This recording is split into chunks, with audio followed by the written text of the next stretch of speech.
Hi, I'm Danielle Morse. I'm 38, and last fall I spent my last $900 0 cents on a crumbling house in rural Pennsylvania. For that, my family cut me off like I was an embarrassment.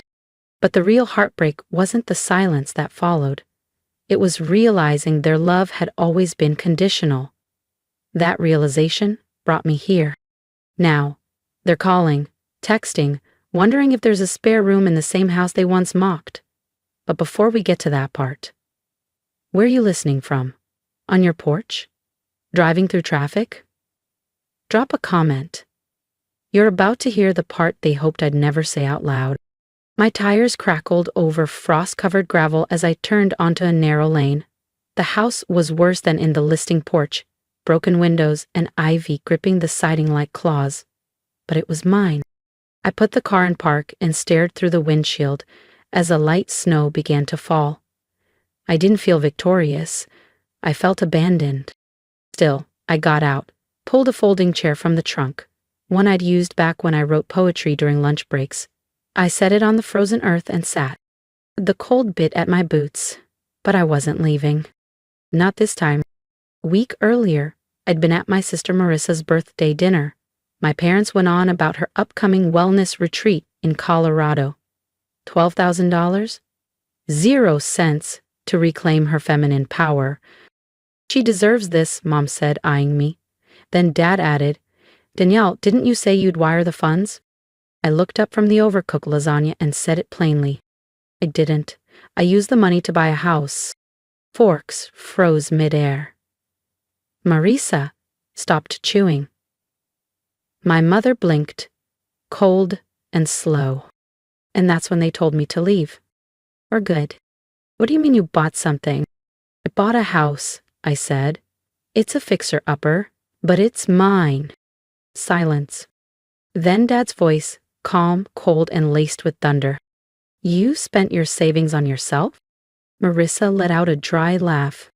You bought a dump instead of helping me reset. That's so typical of you, Danny. I kept my voice even. I never agreed to fund your trip. I just didn't say no out loud. Mom set her wine glass down with a sharp clink. You've clearly chosen poverty. Don't expect us to support your delusions. I opened my mouth, but Dad raised a hand. You want to be independent? Then you can be completely on your own. The next morning, I was gone from the family group chat.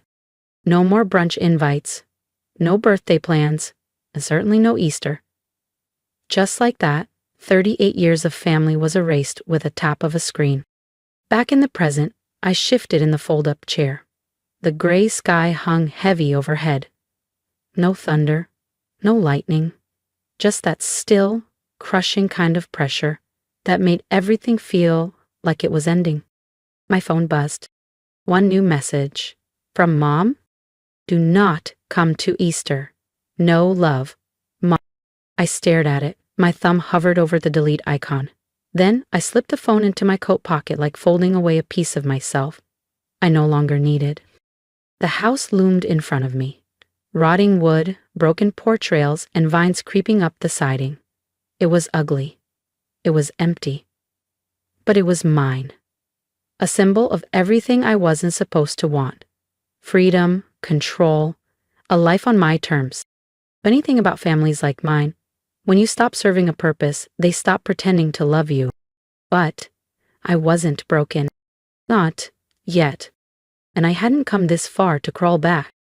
The wind picked up, pulling at my coat as if trying to tear away what little dignity I had left. I stayed seated, then finally stood. I crossed the gravel, stepped over a half-rotted door, and walked into the hollow shell of what would someday be a home. Inside, the smell of mildew and cold rot hit me. The floor groaned under my boots. The air slipped through cracked seams I hadn't seen in the photos. I pulled out the one curtain I'd brought, a faded floral scrap from my first apartment in Philly, and tried to hang it over a window, using a bent rod and a rusted step stool. It crashed to the floor. Typical, I muttered, rubbing my elbow where it hit the wall. I slumped to the floor and leaned back against chipped paint, breathing slow, steady. Then, a memory hit. Out of nowhere. 16. My birthday.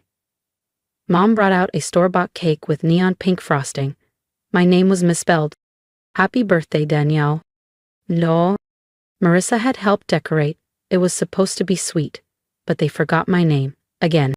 She got a used Jeep that year. I got frosting-stained paper plates and a promise, maybe next year. That had been the beginning. Or maybe the first time I noticed.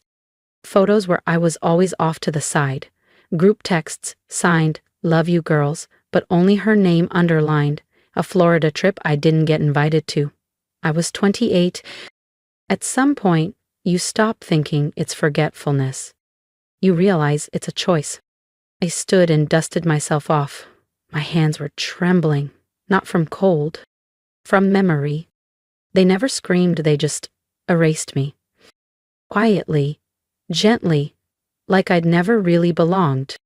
But I was still here, and I wasn't going anywhere.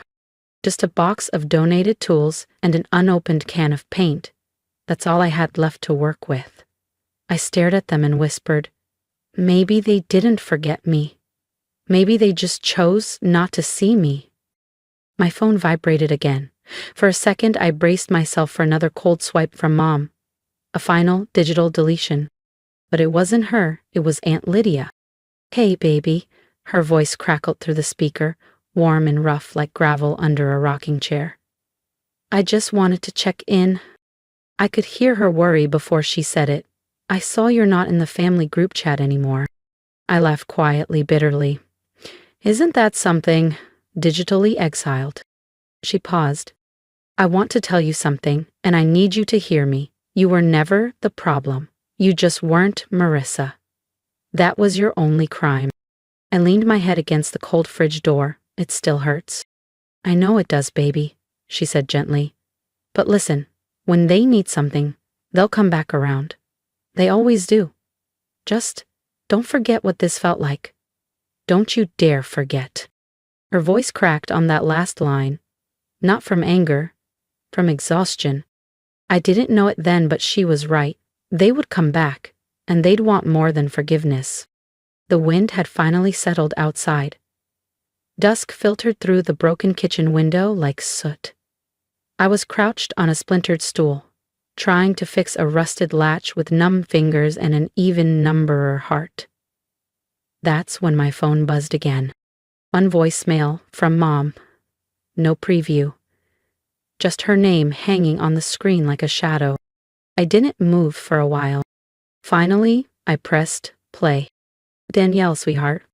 Her voice was syrupy sweet, the kind she used with church women and school fundraisers. So soft, so measured, so fake. I've been thinking about you. I know things got tense, but you have to understand, Marissa's been under so much stress. Planning this retreat hasn't been easy. You know how sensitive she is. There it was. Sensitive. Like Marissa was made of silk, and I was made of sandpaper.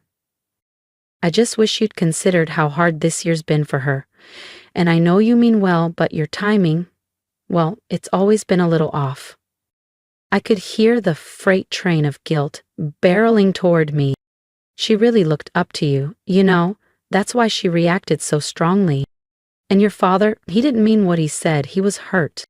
Then the finale. You've always been the strong one, the bigger person. There it was, again, the muzzle dressed as a compliment, be the bigger person, so they never had to be accountable.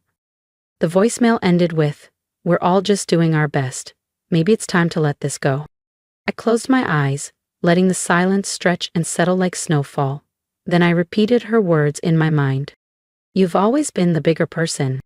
It wasn't a compliment, it was a strategy, meant to keep me obedient, contained, and visible. I walked to the plastic bin where I'd tossed some keepsakes during the move. At the bottom, I pulled out an old photo frame. My college graduation. Everyone was smiling. Marissa, front and center, held up her camera, completely blocking my face. I'd asked for a retake. They never did one. I'll edit you in, she'd laughed. They framed that photo. I stared at the corner where my shoulder barely peeked out. Then I turned it face down. I hadn't walked away to punish anyone. I didn't go silent out of spite. I left because the noise, the pretending, the performative love was drowning me. I didn't want applause. I wanted peace. A place where I didn't have to shrink just to fit in. Even if it cost $900, 0 cents, and came with mold and broken windows. It was mine. And for the first time, so was I. If this story stirred something in you, don't forget to subscribe, because what happens when Danielle's past shows up at her doorstep? You'll want to be here for that. I grabbed a pen and scrawled one sentence across a yellow sticky note. This is not who I am. I slapped it on the back of the photo frame and set it face down on the counter like closing a chapter I didn't agree to star in. Then my phone buzzed again. Voicemail from Mom. I didn't listen this time. I already knew the choreography. First, the sugar-coated outreach. Then, once you stepped forward, the twist. Tight around your throat until your voice vanishes again. I tossed the phone on the windowsill, opened the frame as far as the broken latch would allow, and let the cool air cut through the musty kitchen. They didn't want peace. They wanted compliance. A week later, the knocking started. It was early. The sun hadn't yet cleared the trees, and the porch boards were still damp with morning dew. At first, I thought it was the wind hitting a loose shutter again. But no, it came again. 3 sharp raps. I peeked through the tattered curtain, and my heart didn't just drop, it sank like a stone in wet cement. Marissa, of course. There she stood, one stiletto heel tapping impatiently against the concrete. Her cream cashmere trench coat was cinched tight at the waist, oversized sunglasses reflecting my empty street like some fashion-forward surveillance drone. Even standing still, she looked like she was on the cover of Subtle Condescension Monthly. She didn't wait for me to open the door. Instead, she turned, broadcasting her voice toward a neighbor walking a golden retriever. Mom says she's gone full mountain hermit, she said, voice syrupy with performative pity. But hey, some people need their rebellions, right? I opened the door just as she turned back. Well, there she is, the proud homeowner, she said, stretching the word like bubble gum. Honestly, this neighborhood's really gone downhill. Do you get raccoons here? She added, glancing toward my overgrown lawn. I folded my arms, leaning on the doorframe. Is that why you're here, doing wildlife surveys now? She smirked. No need to be defensive, Danny. I'm just checking in. You dropped off the grid. You mean after you told Mom I'd gone full swamp witch? Yeah, a little distance seemed healthy. Her eyes darted around, assessing the chipped railings and sagging gutters. This place, she said, pinching the porch post like it was contagious, has character. And probably mold. And a smell. Behind her, a jogger waved. She waved back, grinning. Don't mind us, just some sisterly bonding. Then her tone dropped. Listen, the HOA's been sniffing around. Someone mentioned the place might not be up to code. You reported me? I asked. She didn't deny it. This area has standards, Danielle. People talk. I stared at her without blinking. She pivoted as usual. I'm in a bit of a bind, she admitted with a dramatic sigh. Spa wing at the retreat? Pipe burst. Disaster. Had to cancel 3 sound bath sessions. Total mess. I said nothing. So I thought, maybe I could stay. Just for a night or two? She tapped the porch like she expected it to collapse. Anywhere is fine, even here. Like it was a tent. Like she wasn't hiding from something. You told Mom I was mentally spiraling in a hoarder shack. I didn't say it like that, she muttered, suddenly fascinated with a chip paint flake. I was just worried. And look at you. You're surviving, still doing that what-do-you-call-it, Grant whispering. He didn't correct her. I stepped aside. One night. Don't touch anything. She lit up like I'd offered her a penthouse suite.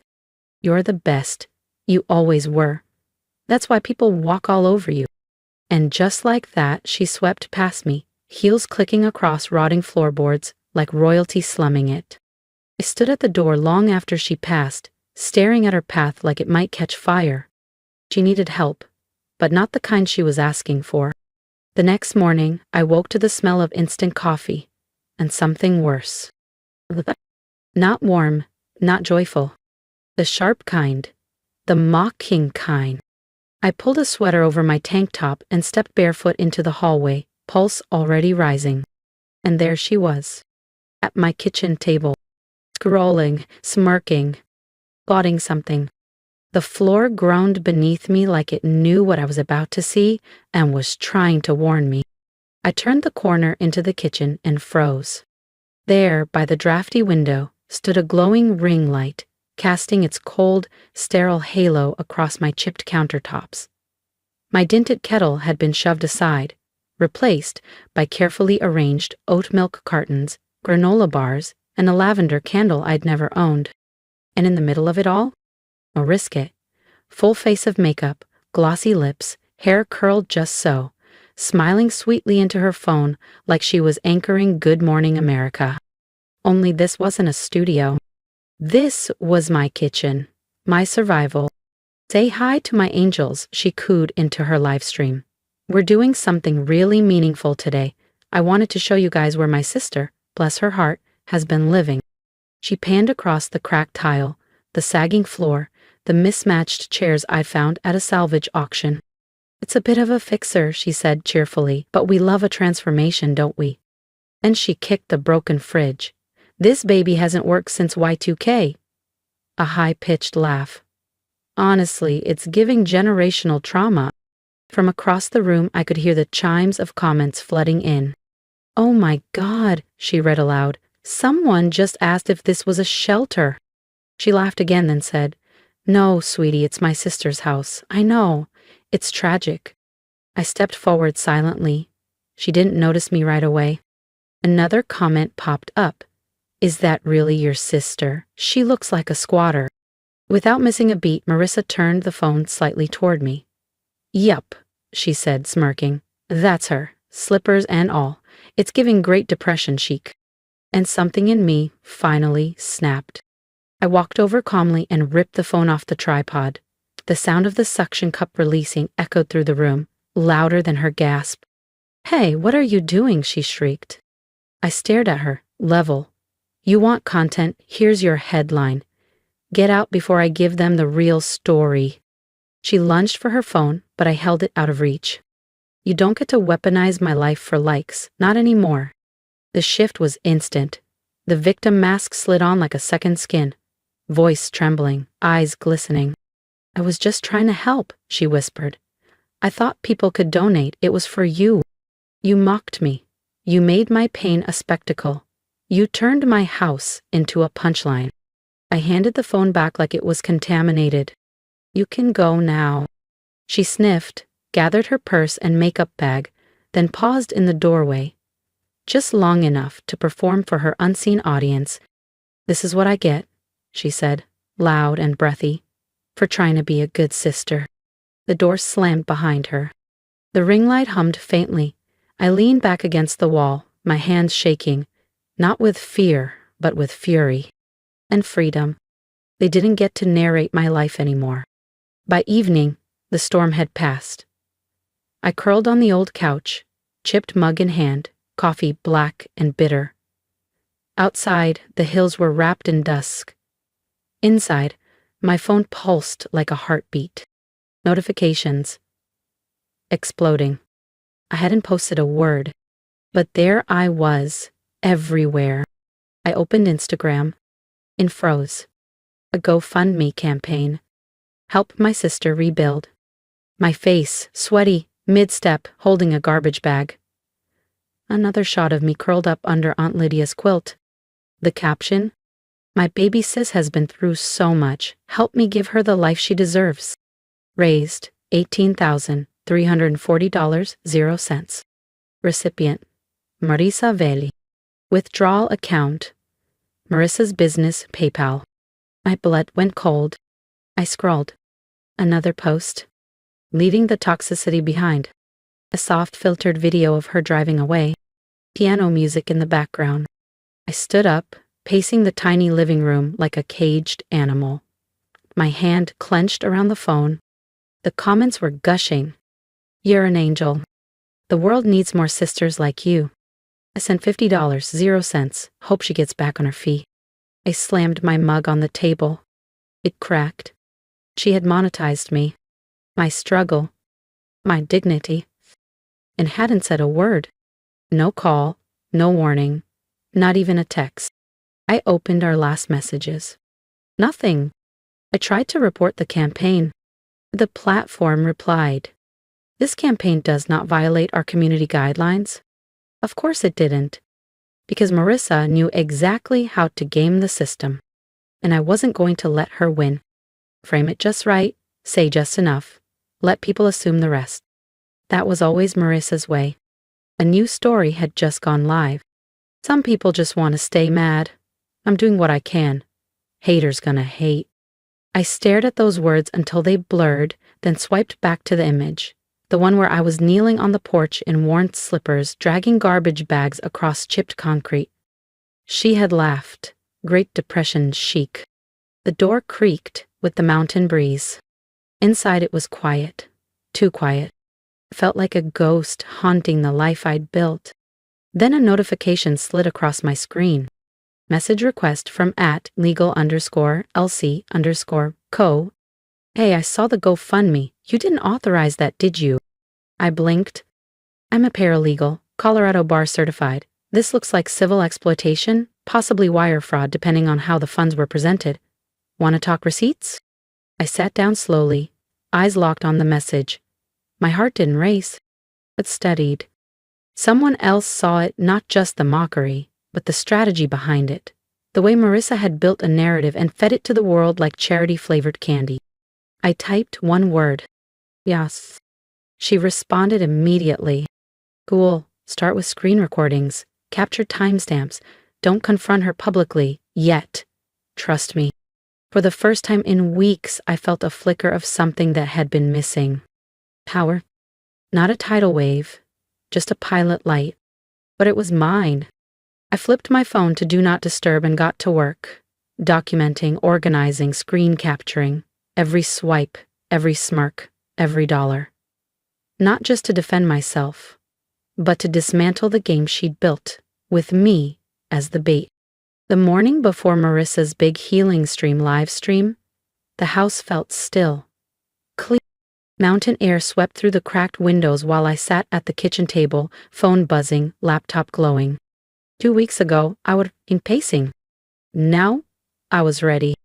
Elsie's face lit up Zoom, framed by scattered legal pads and the last half-inch of coffee in a mug that read, "Contracts are my cardio." We reviewed the final cease and desist letter, her voice calm even when mine wavered. "Breathe, Danielle," she said gently. "The paperwork does the talking now." I leaned back, watching the clock count down to Marissa's live stream. The raw, unfiltered tell-all she'd hyped for days. Her first big public move since the GoFundMe windfall. It would have been laughable if it weren't so calculated. 10 minutes before her broadcast went live, Elsie's courier confirmed. The envelope was delivered, exactly as planned. The screen flickered. There she was, Marissa Vale, bathed in soft lighting, framed in houseplants and salt lamps, her hair curled like sincerity itself. "Hi, beautiful souls," she said, voice silky. "Thank you for being here today. I know there's been some noise, but we're about positivity." I watched, unmoving. She wove her narrative like always, how she was just trying to help, how some people react with pain instead of gratitude. Then it happened. Halfway through a question about family loyalty, an assistant walked into frame, clearly nervous, clutching a manila envelope. Live chat lit up like fireworks. "What's that?" She looks freaked. "OMG, what's going on?" Marissa took the envelope, blinking fast. The letter inside was short, clean, and devastating. Her hand trembled. She glanced at the camera, then away. The background music, normally serene, looped awkwardly. She mumbled something off mic. Then the live stream cut. Abruptly. No goodbyes. No closing affirmation. Just static. I exhaled slowly. No screaming. No spectacle. Just a sharp, precise reset. Within minutes, Reddit threads exploded. A cease and desist live? She got legally bodied on camera. Screenshots or it didn't happen. Clips of her frozen face went viral. Legal Twitter started unpacking the wire fraud angle. TikTokers broke down the donation trail. All roads led back to her PayPal. Then, another ping. Message from @OHO_president_Skyline ST. Hi Danielle. We were unaware Marissa Vale was using the Skyline Estate's name to solicit funds. Please know we're reviewing her actions internally. I smile for the first time in days. Because this time, I wasn't just surviving her story. I was rewriting it. This misrepresentation violates our Code of Ethics and Emergency Aid policies. We're initiating a formal review and would like your cooperation. That was the opening line of the email from Skyline Estates. Attached were PDFs. I opened them, fingers trembling, not from fear but a quiet fury building like a tide. There they were, applications Marissa had submitted to multiple grant and housing programs, forms laced with half-truths and inflated claims. She'd used my name, my address, my actual struggles, all rebranded into bullet points in her funding pitches. She hadn't just betrayed me, she defrauded programs meant to help people like me. But instead of panic, I felt something I hadn't felt in weeks. Clarity. They wanted me to be the broken sister, the cautionary tale, the tragic backdrop to her glow-up. But I wasn't built for pity. I was built for resilience. I closed my laptop gently, not like I was closing a fight, but like sealing a case file. This time, I wasn't the one with explaining to do. The drive into Los Angeles felt longer than it was. The freeway shimmered with late afternoon sun. My navy dress didn't sparkle, but it fit like intention. Around my neck hung the old silver locket my mother once mocked, calling it flea market trash. Tonight, it felt like armor. As I stepped out of the car and handed the keys to the valet, I glanced at the oversized banners lining the hotel. Marissa Vale presents Healing Families, one heart at a time. The irony could have knocked a lesser woman down. I squared my shoulders and walked into the Marriott Grand Ballroom. Inside, the crowd buzzed. Influencers, journalists, wellness junkies, all angling for photo ops and good lighting. And there she was, Marissa, center stage, her skin glowing under golden spotlights. A shimmering champagne dress hugging her like approval itself. Her laugh rang out like it had been rehearsed. But I wasn't here to cause a scene. I was here to witness the truth catch up. I took a seat near the back, invisible but alert. She floated from group to group, blessing everyone with her curated charm. The slideshow began. Smiling kids, generic thank you letters, grainy rehab stock footage, soft clapping, polite nods. Then, it happened. A flicker. The next slide was not hers. A text message projected in massive font. Let her rot in that dump. I gave them the GoFundMe link for PR. Cry for me, baby. Gasps, phones lifted, a hum of murmurs swelled. Another slide. She's good for sympathy points. Keep the camera angles low, show the cracks. Then, chaos. The letter air. Rot leaks. Marissa exposed. Fake healing. Hashtags sprouted like weeds across live feeds. Marissa turned, catching sight of the screen, and for the first time in my life I saw it. Not a crack. A full collapse. She blinked. Stammered. Tech glitch. Sorry, guys. But no one was buying it. Not tonight. Then, from the front, Aunt Imogene stood. She'd been scheduled to speak about Marissa's resilience. Instead, she climbed the stage with quiet purpose. She didn't look at Marissa. She looked at everyone else. I was asked to speak tonight about hope, she began, voice ringing out strong. About rebuilding trust, about family. She paused, voice thickening. But for too long, this family has worn a mask. We've smiled in public and shamed in private. Propped up one daughter while silencing the other. Chairs shifted, drinks were set down. I won't pretend anymore. Tonight I don't stand with what photographs well. I stand with what's true. She walked across the room and without hesitation wrapped me in a real steady embrace. The kind that didn't need cameras. Hammers clicked anyway, phones buzzed. But I didn't flinch. I didn't chase Marissa as she fled, heels clicking, gown catching on a chair leg like poetic justice. I didn't even watch her leave. I just let Aunt Imogene hold me. And I let the silence break, not for her, but for me. Some clapped, some stood, some just stared. And I stood still, not as a symbol, but as a woman no longer willing to be written out. I breathed. The silence I had lived inside for so many years had finally spoken, for me. And somehow, it was louder than Marissa's curated world had ever dared to be. Morning sunlight spilled through the patched windows of my little house, casting warm rectangles on the floor. The scent of fresh paint and cut grass drifted through the open window. No more mildew. No more damp shadows. Just light.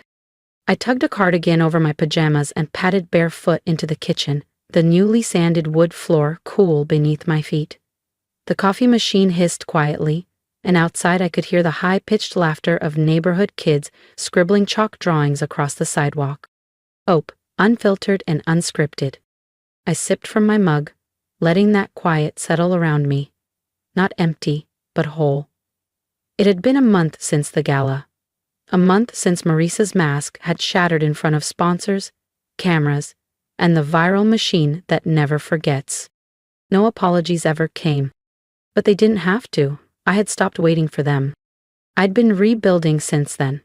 Board by board, not just the house, but my sense of worth. The life I had once been told I didn't deserve had started to take shape in my own hands.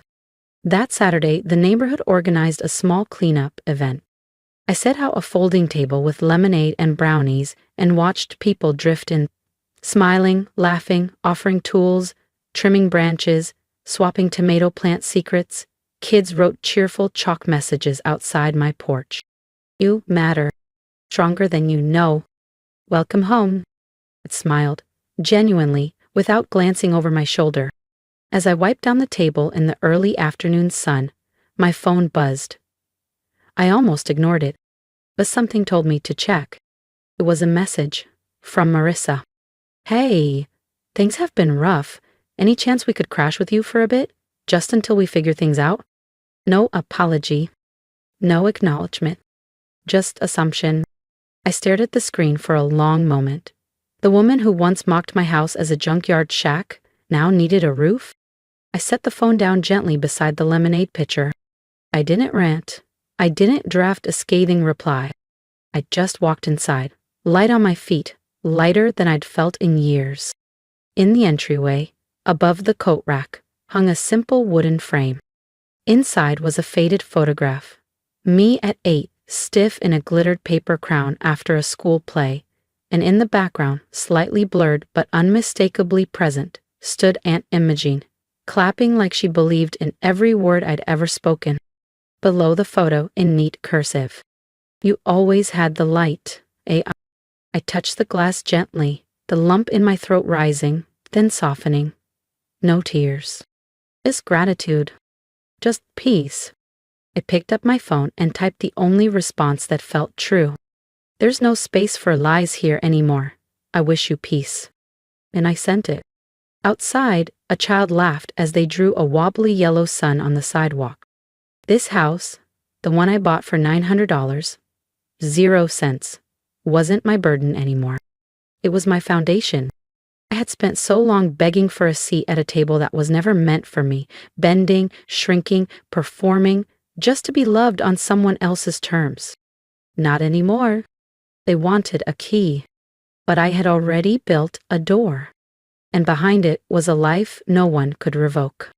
Sometimes, the hardest walls we break through are the ones built by the people who were supposed to love us most. But when you stop knocking and build your own entrance, you don't just find freedom, you find yourself. What about you? Have you ever had to choose peace over family? Share your story below. I read every comment. And if you love powerful, true family drama stories like this, don't forget to subscribe for more. Your voice matters here.